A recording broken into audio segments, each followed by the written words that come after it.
बहुत महत्वपूर्ण विषय पर लैब टेक्नीशियन के नियुक्ति से संबंधित बहुत महत्वपूर्ण विषय पर बात कर रहा हूँ। आप लोग अगर इस वीडियो को YouTube पर देख रहे हैं तो प्लीज़ सब्सक्राइब कर लीजिएगा और अपने दोस्तों को ज़रूर शेयर करिएगा। मैं बात कर रहा हूँ बिहार लेबोरेटरी टेक्नीशियन संवर्ग नियमावली। आप सब देख रहे हैं कि कैबिनेट से जो 22 अक्टूबर को अप्रूवल मिली थी वो 4 नवंबर 2024 के गज़ट में पास हो चुका है।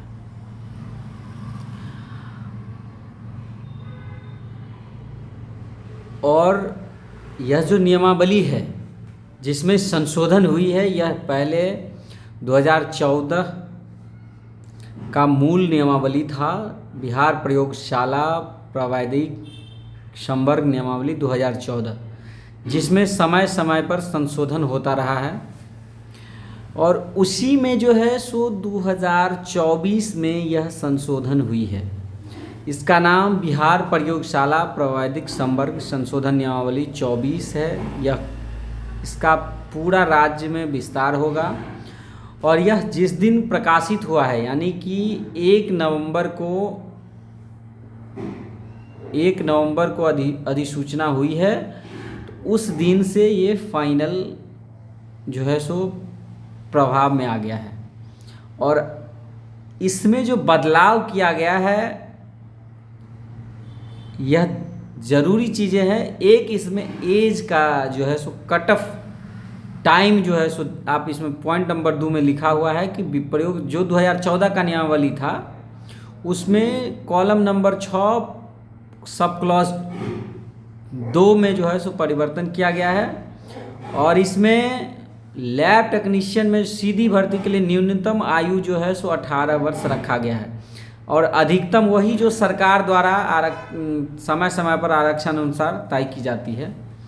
और इसमें विज्ञापन का जो वर्ष होगा 1 अगस्त कट ऑफ डेट मानी जाएगी, यानी कि 1 अगस्त जो है सो कट ऑफ डेट मानी जाएगी लैब टेक्नीशियन की बहाली में।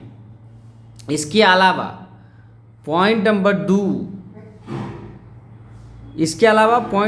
3 में पॉइंट नंबर 3 के नियम 7 का 2, 3, 4 और 5 जो है सो बिल्कुल ठीक है। और उसमें 7 नंबर में जो है सो परिवर्तन किया गया है। पॉइंट नंबर 7 2014 की जो नियमावली रही है उसके पॉइंट नंबर 7 में परिवर्तन किया गया है। और उसमें एग्जामिनेशन पहले जो है सो एग्ज़ाम नहीं था। पॉइंट नंबर 7 में जो भर्ती की प्रक्रिया थी उसमें एग्जामिनेशन नहीं था, अब उसमें एग्ज़ाम वहाँ पर जोड़ दिया गया है। तो टोटल 75 मार्क्स का एग्ज़ाम लिया जाएगा। जो पहले इंटरमीडिएट का मार्क्स और डिप्लोमा का मार्क्स जो है सो जोड़ा जाता था, तो उस जगह पर अब कॉम्पिटिटिव एग्ज़ाम के माध्यम से, प्रतियोगिता परीक्षा के माध्यम से 75 अंक का गिनती होगा और एक्सपीरियंस का जो है सो गिनती 25 अंक होगा।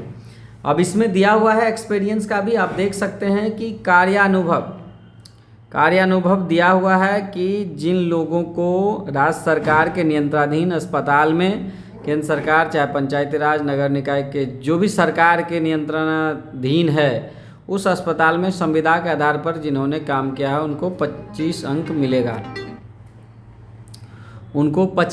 मिलेगा। तो ये साथियों यह बहुत महत्वपूर्ण विषय था और मैं चाह रहा था कि आपको बताऊं। इसमें कार्य अनुभव का लाभ जो है सो उसी को मिलेगा। इसमें लिखा हुआ है कार्य अनुभव का लाभ भी उसी को मिलेगा जिसका संबंधित जिले के सिविल सर्जन से या मेडिकल कॉलेज अगर है तो प्रिंसिपल से या सुपरिटेंडेंट से, या अगर कोई अतिविशिष्ट अस्पताल है तो उस अस्पताल के डायरेक्टर से अनुभव प्रमाण पत्र मिला होना चाहिए, उसके बाद ही जो है होगा। साथ ही साथ इसका जांच वगैरह जो भी है सामान्य प्रशासन विभाग के नियमानुसार होगा। अब आप इसका इंग्लिश वर्जन भी एक बार देख लीजिए। इन exercise of the power of conferred by provision to article 309 of the Constitution of India, the Governor of Bihar is pleased to make the following rules to amend the Bihar Lab Technician Cadre Rule। Bihar lab technician cadre rule जो 2014 था उसी को 2024 किया गया है। इसमें भी same वही चीज़ है। पॉइंट नंबर 2 में रूल 6 सब क्लॉज 2 लिखा हुआ है, for director recruitment in the lab technician cadre minimum age limit shall be 18 years and maximum age limit shall be the same as may be determined reservation category wise from time to time by the government। यानी कि बिहार सरकार के नियमानुसार जो भी बिहार सरकार समय समय पर नियम आरक्षण तय करती है, आरक्षण के हिसाब से उस हिसाब से होगा। और 1 अगस्त of the advertised year shall be deemed to be cut off date of determination of age. इसका जो कट ऑफ डेट है वो यही होगा। अब एक चीज़ और गौर करने की बात है कि इसका प्रमोशन जो होगा, प्रमोशन किन किन पदों पर होगा, तो ये रूल 2014 का ही है और उसी में संशोधन किया गया है 24 में। जो नियमावली पेंडिंग थी पिछले 1 सालों से, कई सालों से पेंडिंग इसलिए भी रही, कह सकते हैं कि बहाली नहीं हुई है। 2014 में बहाली, 2014-15 में बहाली आई थी। तो ये चीज़ें ज़रूरी इसलिए था। और प्रमोशन इसमें है लैब टेक्नीशियन, तो मूल कोटि हो गया लैब टेक्नीशियन, उसके बाद वरिष्ठ लैब टेक्नीशियन और उसके बाद लैब टेक्नीशियन सुपरवाइज़र। तो ये 2 प्रमोशन इसमें है। बेहतर प्रमोशनल चैनल जो होना चाहिए वो नहीं है। हम लोग लगातार पारा मेडिकल एसोसिएशन ऑफ बिहार लगातार प्रयास कर रही है कि बेहतर चीज़ें हो। इसमें बेहतर प्रमोशनल चैनल भी होगा। आने वाले समय में बेहतर प्रमोशनल चैनल होगा। जो लोग जॉब ज्वाइन करेंगे वो आने वाले समय में उनका बेहतर प्रमोशनल चैनल होगा। पारा मेडिकल एसोसिएशन ऑफ बिहार जिस प्रमोशनल चैनल की बात कर रहा है वो एम्स का प्रमोशनल चैनल।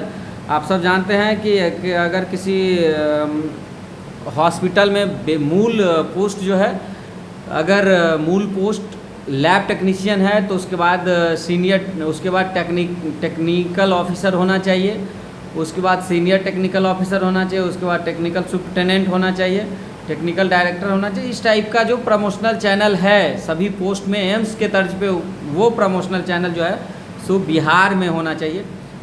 बहरहाल अभी फ़िलहाल हम लोग चाह रहे थे, पूरी हमारी टीम चाह रही थी कि जो नियमावली पहले से पेंडिंग है वही नियमावली फाइनल हो जाए, एटलीस्ट बहाली आ जाए और बहाली कंप्लीट हो जाए। उसके बाद पुनः प्रमोशनल चैनल के लिए, बेहतर प्रमोशनल चैनल के लिए पुनः जो है सो रूल संशोधन की बात की जाएगी और इसके लिए प्रयास किया जाएगा। और हम लोग लगातार प्रयास कर रहे हैं।